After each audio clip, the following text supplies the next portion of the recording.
உங்கள் சத்துருக்களை சிநேகியுங்கள் என்று மத்தேயு 5:44 கூறுகிறது. இந்த வசனத்தை கருத்தோடு வாசித்து பார்த்தால் இதில் கூறப்பட்டுள்ள காரியங்களை கடைபிடிப்பது மிகவும் கடினம் என்றுதான் கூறுவோம். ஆனால் இறைமகன் இயேசு கல்வாரியில் பகையாகிய தடுப்புச் சுவரை தகர்த்தறிந்தார் என்று நாம் பார்க்கிறோம். கடவுளை தரிசிக்க வேண்டும் என்பதற்காக ஒரு முனிவர் காட்டில் நீண்ட தவம் செய்தார். எவ்வளவோ ஜெபித்தும் கடவுள் அவருக்கு காட்சி அளிக்கவில்லை. தினமும் காட்டில் விறகு வெட்டி தன் பிழைப்பை நடத்தி கொண்டிருந்த ஒரு மனிதன் இதை கவனித்து கொண்டிருந்தான். ஒரு நாள் அவருக்கு அருகில் வந்து அவர் ஜெபிப்பதை கூர்ந்து கவனித்தான். பின் உரத்த குரலில் ஜெபித்தான். கடவுளை, வெகுகாலமாக உம்மை தேடி வந்து உம் முக பிரசன்னத்துக்காக ஜெபித்து கொண்டிருக்க இந்த மகானுக்கு உம்மை வெளிப்படுத்தும் என்று ஜெபித்தான். உடனே அந்த மனிதனுக்கு கடவுள் காட்சி அளித்தார்.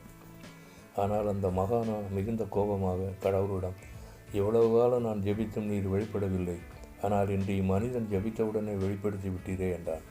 அதற்கு ஆண்டவர், மகனே, நீ இதுவரை உனக்காகவே ஜெபித்தார், ஆனால் இவனோ பிறருக்காக ஜெபித்தான். அதை கேட்டதும் என்னால் சும்மா இருக்க முடியவில்லை என்று கூறி மறைந்தார். ஜெபத்திலும் அந்த மகானுக்கு கோபம்தான் வந்துள்ளது. இன்று நாம் நம்மை விரோதிக்கிறவர்களை நேசித்தவர்களுக்காக ஜெபிக்கிறோமா?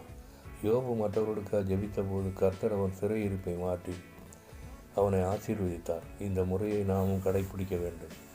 மத்தேயு 5:44 உங்களை துன்பப்படுத்துகிறவர்களுக்காக ஜெபம் பண்ணுங்கள். Matthew 5:44 Pray for them who persecute you. ஒன்றாம் ஜெபசிந்தை அனுசாரம் தேவா, என்னை அபயமென்றுனக்கு கை அளித்தேன் பாதா, அளித்தேன் பாதா. ஜெபசிந்தை அனுசாரம் தேவா, ஊக்கமுடன் ஜெபம் செய்ய சகா நோக்கமெல்லாம் பெற்று நொறுங்கிய நைய கேட்கணமோடு போர் செய்ய என்னில் ஆக்கம் என்னில் தந்து ஏக்கம் தீண்டிய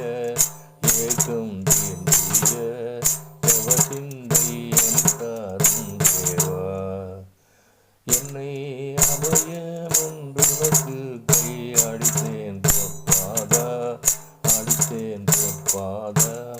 ஜெபசிந்தை அனுசாரம் தேவா. ஜெபம். எங்களை நேசிக்கிற பிதாவே, யோபு பிறருக்காக ஜெபித்த போது அவன் சிறையிருப்பை மாற்றி அவரை ஆசீர்வதித்தீர் என்பதை அறிந்து கொண்டேன் சுவாமி. என்னுடைய சமூகத்தை தாழ்ச்சி ஒப்புக் கொடுக்கிறேன். நானும் மற்றவர்களுக்காக ஜெபித்து ஆசீர்வாதத்தை தோன்றிருக்க கிருபை புரிய வேண்டும் என்று யெகோவா நாமத்தில் கெஞ்சுகிறேன் பரிசுத்த பிதாவே. ஆமென்.